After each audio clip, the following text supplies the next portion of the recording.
pemirsa, kita jumpa lagi dalam program Doncast, tapi kali ini bersama saya Desmond Chandra dan juga saya Don Bosco Selamun. Nah, di episode kali ini kita sudah mengundang satu sosok. Ia adalah politisi senior dan juga jurnalis senior dan pernah bersama-sama dengan Bang Don ya bekerja di satu media cetak nasional. Persisnya guru saya. Guru, nah. Guru, dan sebagai guru saya ingat betul ketika saya masih jadi wartawan kecil-kecil begitu, kita ngetik dan Bang Panda narasumber kita ini lewat. Dia lihat baik-baik, tidak ada omongan. Yang kita tahu kemudian tiba-tiba apa yang kita tulis nih, cak, gitu. Terus kok gak ada penjelasan sama sekali gitu. Lama-lama kita tanya, delebau itu jelek. langsung saja kita perkenalkan Opung Panda Nababan. Opung, terima kasih sudah hadir. Bang Panda, sebuah kehormatan bisa bertemu abang lagi. Ya, luar biasa.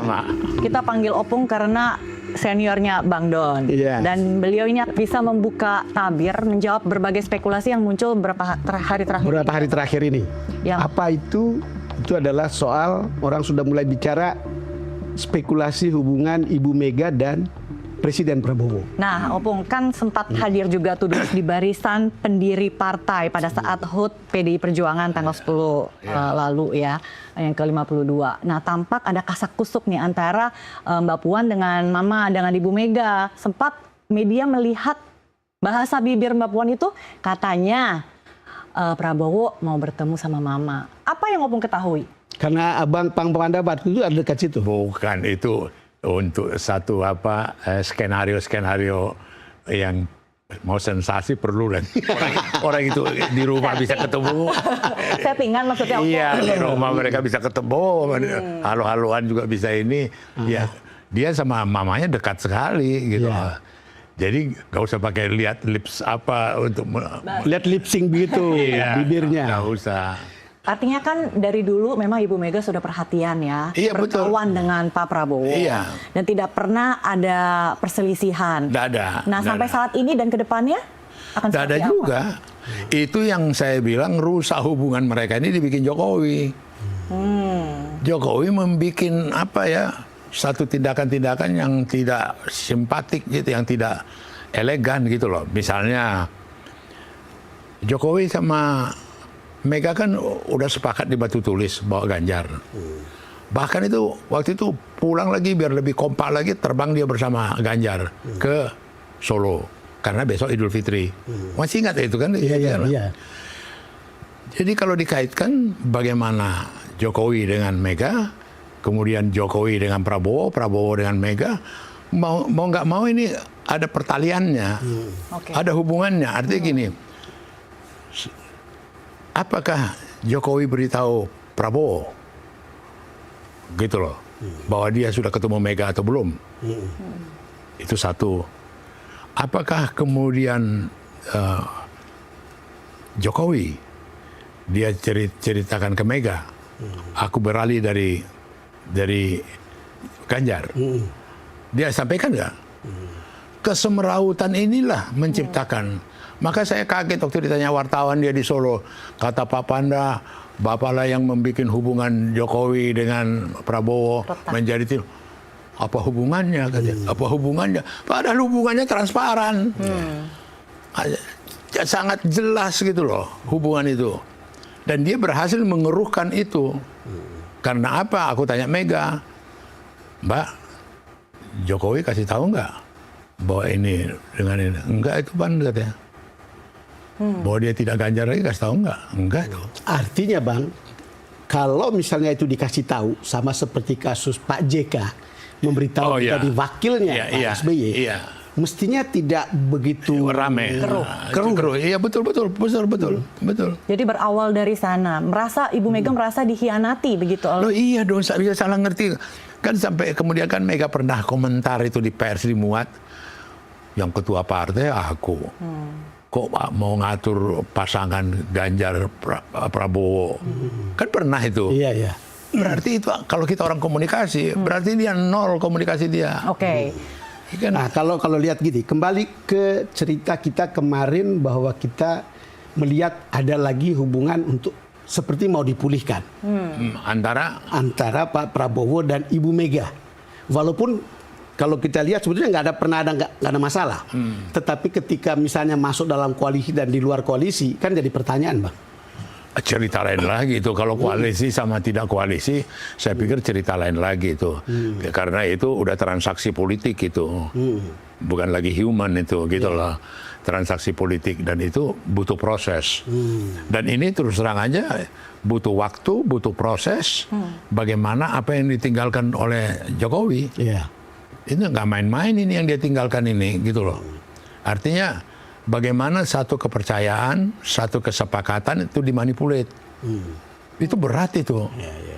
Itu nggak tokcer itu, nggak kemudian bim salah bim satu malam ini gitu loh. Apa yang berkembang di pikirannya Megawati waktu terjadi proses ini, apalagi didengar lagi anaknya, dia nol. Dia kan kemarin kan ngaku bahwa dia udah 2,5 tahun nggak ketemu Mega. Oke, nah Opung, tapi kalau misalnya kita melihat dari HUT PDI Perjuangan kemarin, itu kan Bu Mega sempat bicara kalau dia tidak bermusuhan dengan Prabowo, dia masakin Prabowo nasi goreng, terus juga berterima kasih karena Prabowo dan MPR memulihkan nama Soekarno. Nah, kalau melihat suasana kebatinan dari Ibu Mega, apakah itu artinya Bu Mega melunak dan ingin bersama-sama dengan Prabowo dalam pemerintahan? Ini bukan ada keras melunak segala macam, proses alamiah aja. Dan saya sendiri terus terang nggak punya kekhawatiran apapun hubungan dia dengan Prabowo, nggak ada. Karena aku sudah cukup menyaksikan begitu lama gitu loh. Tidaklah kemampuan seorang Jokowi bisa merusak itu gitu loh. Tetapi butuh waktu. Tapi kedua tokoh besar ini tidak pernah bertemu meskipun sudah belum pernah bertemu setelah Pilpres, Bang. Iya, kalau sudah saling ngerti ngapain ketemu? Oh gitu. Oh iya, kalau saling ntar dulu ya, gue mau lihat permainan friend gue nih. Gitu, kan.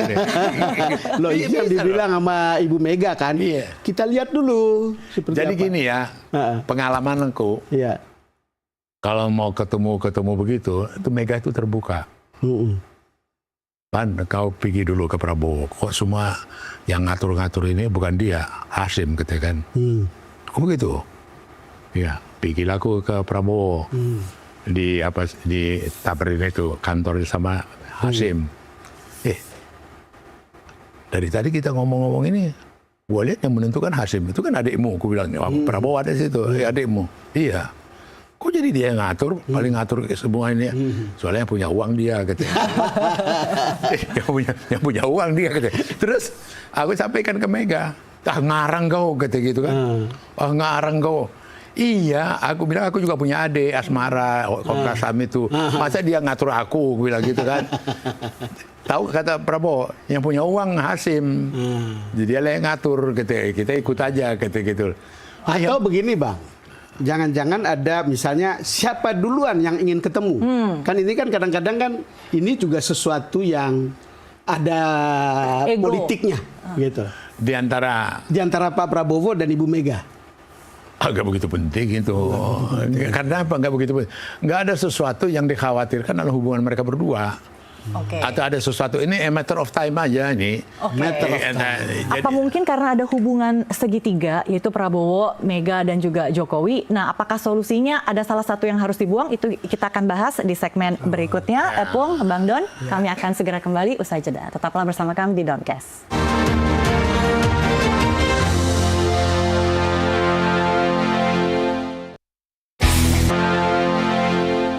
Anda kembali menyaksikan program Doncast dan masih bersama kami di sini Opung Pandanababan. Bersama-sama kita akan menerka masa depan hubungan Megawati dan Prabowo, ya Bang Don? Iya, membicarakan. Bahas. Karena kan sebetulnya publik itu kan selalu bertanya, Bang.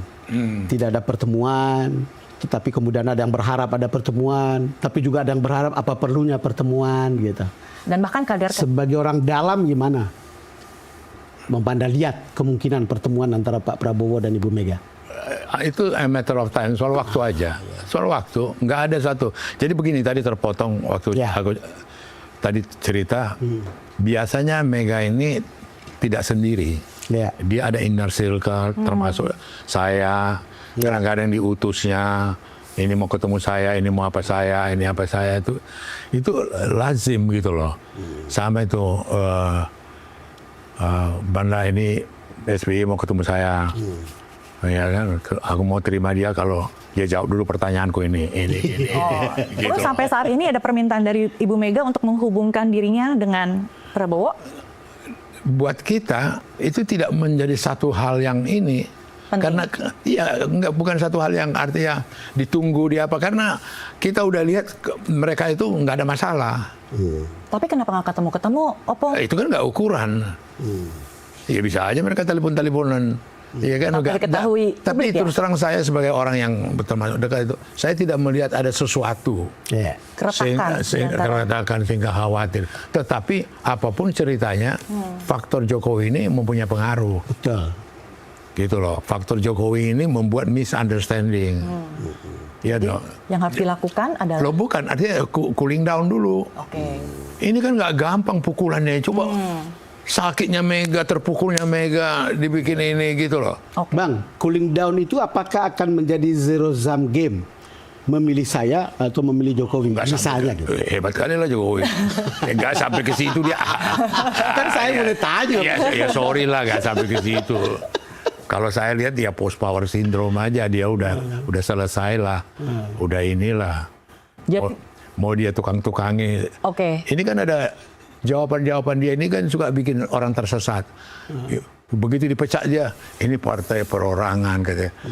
Mana ada partai perorangan? Kalau partai itu lebih dari 4-5 orang. Iya, namanya juga partai. Kalau perorangan paling partai itu partai mancatur. Jadi, Opung, kira-kira masa-masa cooling down ini akan seberapa lama? Berapa bulan hingga jelang Kongres bulan April nanti akan ada seruan definitif dari PDI Perjuangan? Akankah bergabung dengan pemerintah? Agak keren jawabannya. As soon as possible. Artinya bisa jadi sebelum Kongres juga dong, Opung? Bisa dong. Oke. Enaknya buat orang ini dua nggak ada beban. Ini soal ini aja, atau timing soal apa gelombang atau dampak yang dibikin Jokowi ini. Itu aja. Ya, tetapi kan gini Bang, misalnya begini, ada misalnya Pak Jokowi mundur dari dari circle itu gitu. Ibu Mega kan mudah gitu masuknya. Tapi kalau tetap seperti ini, Oh enggak ada batasannya juga lah. Ada limitasinya Abang juga. percaya itu? Percayalah. Tapi siapa yang bisa menebak kalau misalnya Pak Jokowi tidak akan berada di tengah-tengah Ibu Mega dan Prabowo dalam waktu dekat? Bisa saja semakin panjang dan semakin keruh nanti. Kalau aku ya terus terang mohon maaf, kita nggak usah dramatisir. Kita tahu itu hebat-hebatan. Dia itu artinya tidak sehebat itu pengaruhnya kepada Prabowo sama Mega. Gitu. Tetapi dia faktor dulu, ya. Dan kalau kita usut-usut belakangan gitu loh, sama itu Budi Gunawan sampai jadi Menko wajar. Kenapa? Dialah ujung tombak waktu itu. Dialah yang dipercaya oleh Mega sama untuk mendamaikan dengan Prabowo. Gitu, wajar dong dia jadi ini. Gitu loh. Dan Jokowi sendiri cerita ke saya, yang dia declare 2 pembantu dia yang paling loyal ke dia dan paling baik, Budi Gunawan sama Pramono. Itu ngomong ke saya. betul. Gitu loh. Jadi, tapi kemudian lihat tanda-tandanya, Budi Gunawan sudah ini, kemudian Menko, berarti udah ini. Dan dia bukan PDI Perjuangan, Budi Gunawan gitu loh. Tetapi Kan terafiliasi, Opung. bukan, artinya maksud aku dikotak-katikkan lah seakan-akan sudah ini, padahal bukan itu. Ya, ada story, dia story dengan Prabowo ada. Prabowo menyaksikan betul bagaimana intensitas dia waktu menghubungkan dengan Jokowi. Wajar dong dia Menko. Gitu loh. Jadi bukan soal bahwa ini dari PDIP atau Enggak ada. Bang Panda, ini kan ya tadi kita sudah bicara, Bang Panda bicara soal faktor Jokowi. Ada juga pilihan atau pikiran bahwa pertemuan itu akan ada, ini karena masih ada faktor Hasto Kristianto, Sekjen yang punya kasus. Lalu kan kelihatannya Ibu Mega seperti pasang badan. Apakah faktor ini juga akan mempengaruhi pertemuan Pak Prabowo sama Ibu Mega? Kalau menurut aku sama sekali tidak. Kenapa sama sekali tidak? kita itu ya sebagai organisasi besar logis dong, plan A, plan B. Ya. Itu kan sudah ada dirancang itu. Plan A ditahan, plan B tidak ditahan, plan ini ada semua skemanya itu. Jadi tidak dikaitkan dengan itu gitu loh. Karena Mega ini sudah sangat kenyang dengan intimidasi, teror dan hukum. Bahkan dia sendiri juga udah pernah diperiksa. Jadi bukan satu hal yang baru, bukan satu hal yang kemudian sehingga genting, sehingga apa gitu, enggak juga gitu loh. Bukan kita mau mengecilkan persoalan. Ya kan? Enggak. Jadi apa yang dialami oleh Mega atau dialami oleh Hasto, saya malah bisa cerita bagaimana dulu Megawati punya Alex Litai. Itu Alexander Litai, sekjen, diculik. Hampir 10 hari hilang, aku juga ikut cari-cari dia. Alexander Litai, dia 1,5 tahun. Kalau si Hasto ini 2 tahun jadi sekjen. Bagaimana sakitnya, risaunya Mega waktu itu. Nah ini kan paling jalan-jalan ke Kuningan, ke KPK. Nah kalau dulu Alexander Litai tak tahu di mana ditahan. Mega udah alami pukulan kebatinan loh. Keresahan dia. Ada yang lebih berat lah ya. Iya, sudah dia lewati. Sudah dia lewati. Jadi benar ya Opung ya, ketika 3 hari setelah HUT PDI Perjuangan, ketika Hasto dipanggil KPK, kemudian Ibu Mega menelpon Prabowo untuk jangan ditahan ini sekjen PDI. Apa benar proses itu terjadi? Itu baru kudengar itu. Nah, apa benar proses itu terjadi, Bang? Enggak. Gak sampai ke situ lah kalau Mega. Bukan apa-apa. Mega ini kan punya orang-orang. Kalaupun yang kerjakan yang begituan tuh ada Oli, ada Said, ada siapa, Baskara, ada operator-operator dia yang inilah. Nggak mungkin langsung ke Mega. Nanti bisa dianggap cacat itu. Enggak, ya apalagi teknis kayak gitu loh. Apalagi yang orang mengenal di dalam loh ya. Jadi apalagi kalau itu Ibu Mega yang minta ke Pak Prabowo ya. Iya. Jadi aku pengalaman sama dia, Pan kau nggak kesana dulu, Pan kau ketemuin dulu, Pan ini apa dia gitu. Nggak ada itu direct gitu. Ya paling kita udahlah Mbak telepon lah, kayak gitu lah.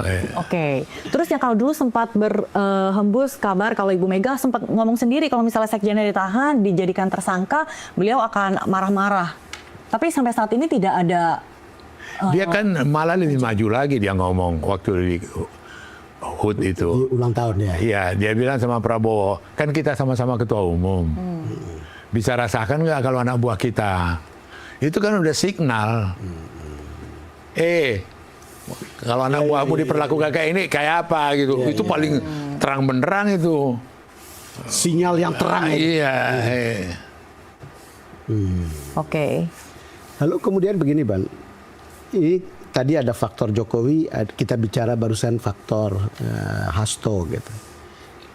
Kalau Abang, pemahaman Abang, kira-kira Pak Prabowo dia akan prefer kemana? Ke Jokowi atau ke Ibu Mega? Soal apa? Kalau dia misalnya dalam perjalanan politik ke depan, gitu, sehingga ini kan mempengaruhi dia akan ketemu, dia akan mendekati gitu.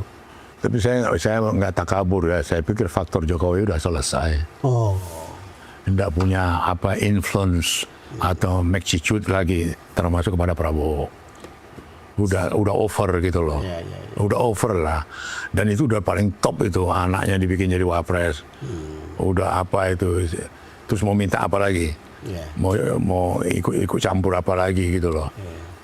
Dan itu tidak logis gitu loh. Mungkin ada benarnya apa yang dikatakan oleh Bang Panda. Tadi malam saya bertemu dengan pejabat, Bang. Pejabat penting lah. Saya termasuk yang bertanya. Kan dulu ada gambaran kalau Pak Prabowo nanti jadi presiden, dia akan ada di bawah bayang-bayang Jokowi gitu. Saya tanya waktu sebelum dilantik, kalau kemudian saya ngecek lagi setelah dilantik. Pejabat ini bilang, tidak. Karena ada sejumlah faktor yang memperlihatkan bahwa pengaruh itu akan berkurang. Misalnya PPN dibatalkan, PSN dilihat kembali. Lalu ibu kota dari proyek harus buru-buru menjadi multi-years. Dan terakhir kemarin itu adalah soal DKI. Bagaimana seorang Prabowo tegas, kita ikut KPU. Karena katanya ada yang mempengaruhi supaya 2 putaran. Tapi Pak Prabowo mengatakan enggak, kita ikut KPU. KPU sehingga tidak jadi 2 putaran. Artinya bisa jadi pengaruh seperti yang kita bilang tadi Pak Jokowi terhadap Pak Prabowo bahwa akan makin berkurang sama seperti Bang Panda bilang it's over gitu.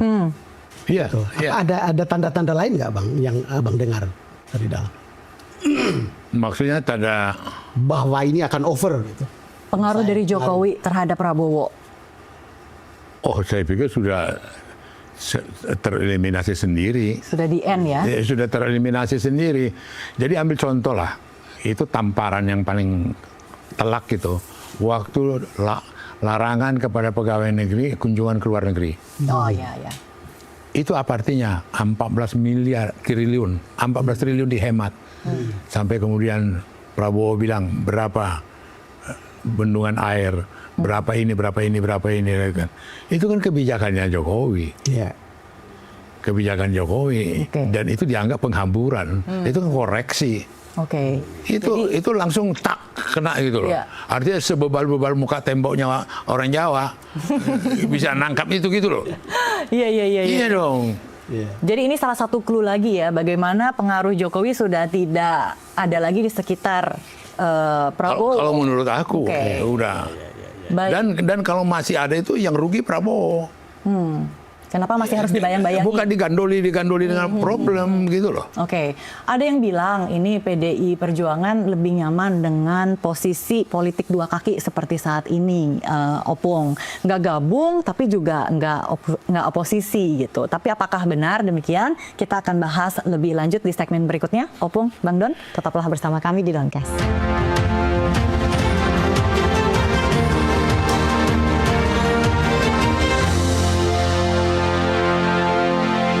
Anda kembali menyaksikan Doncast bersama dengan Bang Don dan juga Opung Panda Nababan. Dan beberapa bulan lagi kita akan merayakan Kongres PDI Perjuangan. Bulan April ya? Bulan April. Nah ini kan masa-masa konsolidasi partai nih, Opung. Nah kira-kira tanggapan dari kader-kader di partai ini terkait dengan bagaimana tetap berada di luar pemerintahan atau mendekat? Jadi ini banyak orang nggak tahu karakteristik daripada partai ini menjelang Kongres sudah dimulai dan diharuskan dari tingkat cabang sama daerah, kabupaten kota sama daerah. Itu berjenjang itu. Hasil-hasilnya mereka itulah yang kemudian dibawa. Jadi saya waktu ketua DPD Sumatera Utara, kemudian di 2014 ini hasilnya itu kita bawa di Kongres. Saya waktu itu sebagai ketua berdiri di podium, saya tanya 35 cabang saya berdiri semua. Kalau ada yang salah saya ngomong di luar keputusan kita, teriak loh, iya. Sumatera Utara mengusulkan Jokowi calon presiden, dan itu masih tabu. Karena Mega belum kasih green light, Mega belum ini gitu loh. Masih dianggap itu pamali gitu, nggak boleh tuh ngomong itu. Tapi itu adalah aspirasi dari bawah. Karena kami rapat, forum ya? Iya kami rapat per dokumen partai memang mengusulkan supaya Jokowi Sumatera Utara. Nah, dalam konteks ini Bang, untuk Kongres bulan April, kira-kira sudah tergambar belum aspirasinya seperti apa? Tadi ditanyakan apakah di dalam atau di luar pemerintahan? Ini Februari Maret ini yang akan menjawab itu. Februari Maret ini mereka kan main ini ribut nih di bawah. Ya kan, mereka kemudian diakumulasi lah semua pendapat mereka, dibawa lah itu ke Kongres. Gitu loh. Jadi apakah Mega masih terus apa tidak, mereka silakan kasih pendapat gitu. Jadi dalam internal partai saat ini ada faksi-faksi 2 yang berkembang ya, antara pro dan juga kontra dengan partai bergabung ke pemerintahan. Nggak nyampe ke situ nggak sampai kepada kemudian, kalaupun itu wacana-wacana bahan diskusi yang kemudian tidak menjadi black and white gitu loh, hitam putih apa ini, enggak. Dan itu berproses gitu loh. Jadi misalnya contoh ya, kenapa saya bilang kok misalnya di Palembang Gerindra dengan PDI Perjuangan bisa nyatu. Kok di Sumatera Barat dengan PKS kok bisa, ini dengan itu. Jadi banyak varian-varian yang nggak bisa kita lihat gitu loh. Gitu. Nah ini bagian dari kekhasan karakteristik percaturan politik kita. Jadi satu, yang kedua, kita tidak dalam satu posisi kita oposisi apa tidak ya, apa tidak ya gitu. Mengenai ini sendiri rancu. Kalau presidensial kan tidak ada istilah oposisi, iya kan? Jadi kalau liberal kita ya baru ada oposisi gitu loh. Ya, kita latah ini apakah oposisi apa tidak dari situ. Tapi kan begini Bang, ada sejarahnya ketika PDIP pernah berada di luar pemerintahan. Bahkan 10 tahun di masa Pak SBY. Iya, betul. Iya. Kalau lihat itu, kan bisa saja sekarang, udahlah kita tetap begini saja. Iya. Punya pengalaman. Jadi waktu di SBY pengalaman kita sama sekali tidak mau ikut di dalam. Tidak ada cawe-cawe atau betul-betul. Dan ada hikmahnya, kita menjadi tambah kuat. Berarti saat ini juga mau seperti itu dong? Iya, bisa saja tergantung situasi tambah kuat. Waktu itu kenapa saya katakan tambah kuat kita waktu itu? Kita lah mulai pemenang dalam pemilu. Yang begitu dominannya Demokrat, kita bisa kemudian sampai itu yang kemarin dibilang di Kongres. Kita nomor 1 loh, katanya. Iya. Oke. Cuman mungkin memang membandingkan dengan Pak SBY tahun 2004 kan bisa beda sekali dengan membandingkan dengan Prabowo yang tahun sekarang. Oh enggak, maksud aku dari segi bahwa 2 tahun kita pernah referensi di luar gitu loh. Iya. Itu aja. Jadi bukan hal yang baru ini. Opportunity ini bukan hal yang baru gitu loh maksud. Opportunity di luar atau di dalam. Iya. Nah, artinya kalau lihat kan hubungan pribadi kan beda hubungan pribadi Pak SBY dengan Ibu Mega kan kita tahu. Dengan hubungan pribadi antara Pak Prabowo dengan Ibu Mega kan beda. Baik-baik saja itu. Nah, itu yang membuat kita berpikir ini bisa di dalam nih. Jadi begini ya. Ini the true story yang mau saya ceritakan.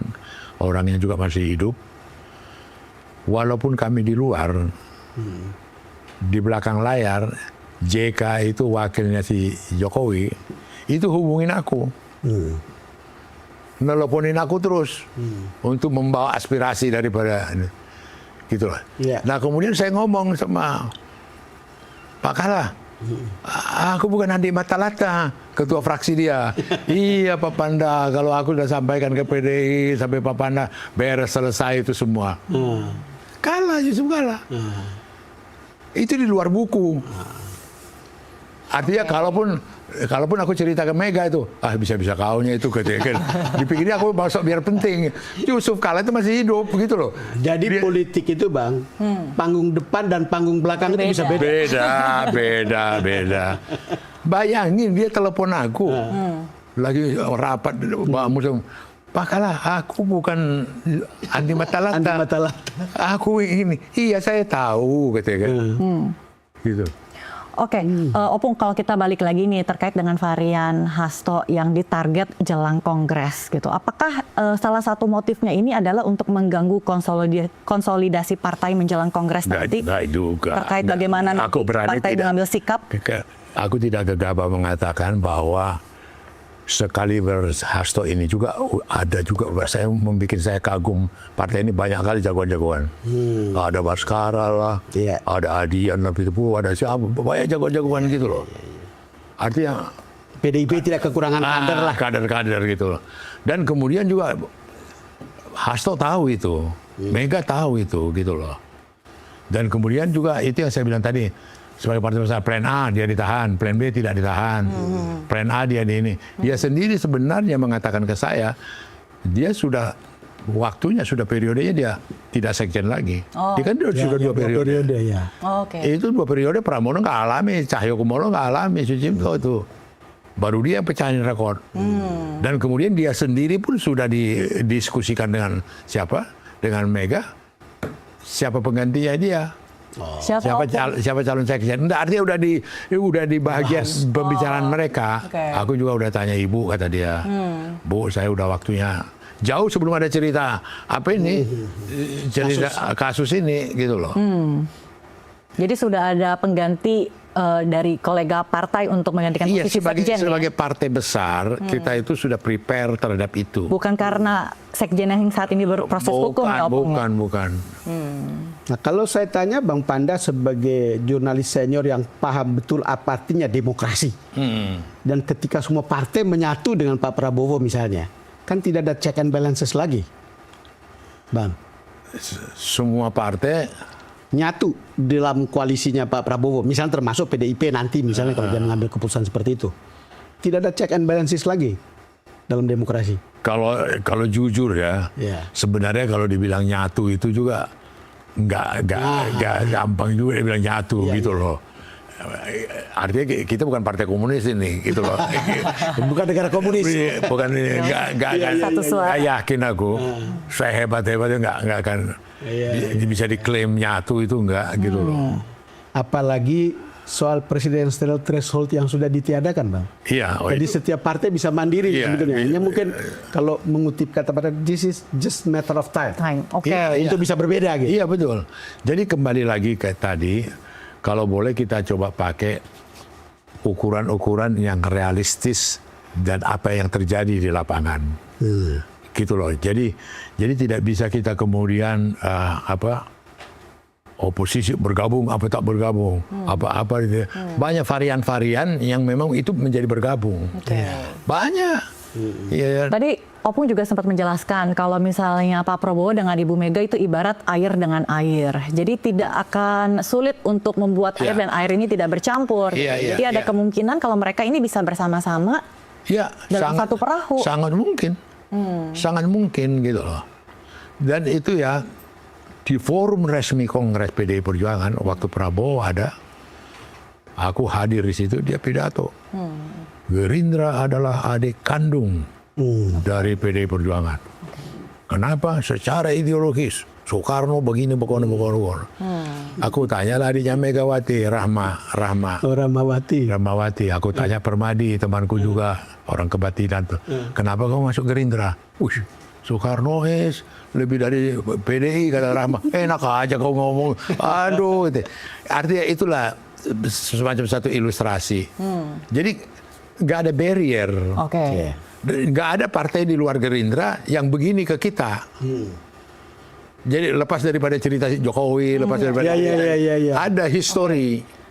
Gitu loh. Nah, Opung. Sekarang kalau kita lihat yang begini, Bang, kan bisa juga pemain-pemain di sekitar yang membuat ini menjadi rame, bukan? Oh iya betul. Ya itulah, kalau udah dalangnya nggak ada lagi kan lebih cepat. Nah, Opung tadi melanjuti pertanyaan Bang Don. Kalau aku lihat kan Opung lahirnya ini sebelum Indonesia merdeka ya. Jadi usianya udah sebentar lagi 81 tahun ya. Nah, artinya kan sudah melewati berbagai mulai dari zaman Soekarno, Orde Lama, Orde Baru, Reformasi, kemudian sampai saat ini. Nah, kalau misalnya PDI Perjuangan bersatu dengan pemerintahan, apakah tidak ada kekhawatiran akan ada seseorang yang bisa mengkritisi bagaimana pemerintahan ini berjalan?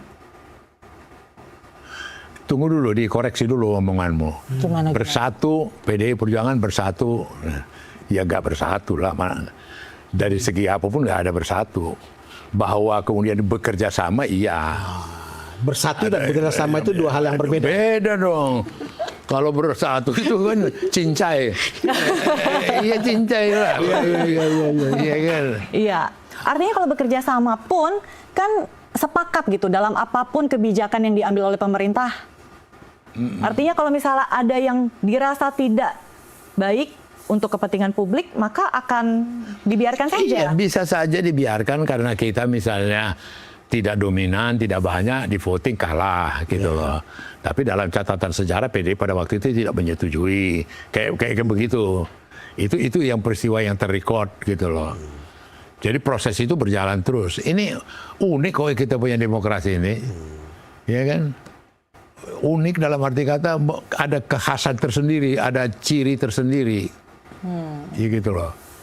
Jadi, oke, itu lanjut Bang. Udah. Enggak, kepala saya itu masih kembali lagi tadi kepada Abang bilang ini soal waktu saja. Iya. Pertemuan itu gitu. Iya. Tetapi kan soal waktu, tetapi pasti akan ada varian 1, 2, 3, 4, 5 untuk menentukan waktunya yang tepat sekarang gitu. Kita bekerja sama atau tidak? Ya belum sampai. Kira-kira apa saja? Kira-kira apa aja? Enggak, saya pikir komunikasi kalau by next kalau komunikasi year, kan oke, jalan terus. Iya, artinya komunikasi itu sejauh mana diintensifkan. Orang-orang di sekitar Prabowo kan ada. Betul. Orang-orang sekitar Mega kan ada. Itu kan kelihatan itu sejauh mana komunikasi mereka, sejauh mana apa mereka. Saya pikir ini belum sampai ke tingkat itu.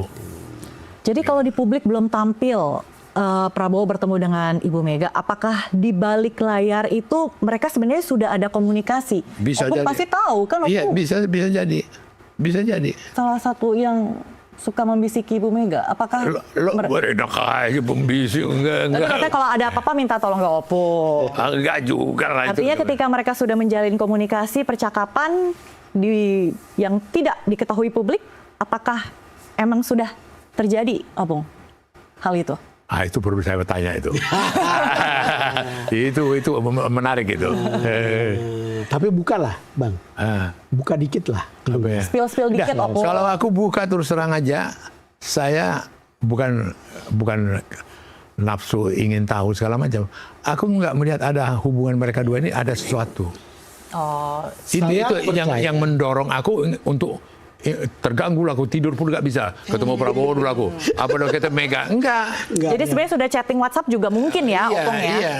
Nah, saya percaya Karena tidak ada di antara mereka itu, jadi gitu loh. ada orang-orang di sekitar itu, termasuk Bang Panda, termasuk Pak Sidarto, termasuk Pak Pramono, Iya, kan gitu kira-kira iya, dari betul, PDIP betul, ya. iya. Sementara di sekitar Pak Prabowo itu ada Pak Hasim, Ada Dasko. Pak Dasko, di mana para politisi ini sebetulnya berhubungan satu sama lain itu frekuensinya bisa Intens. sangat tinggi. Iya, betul.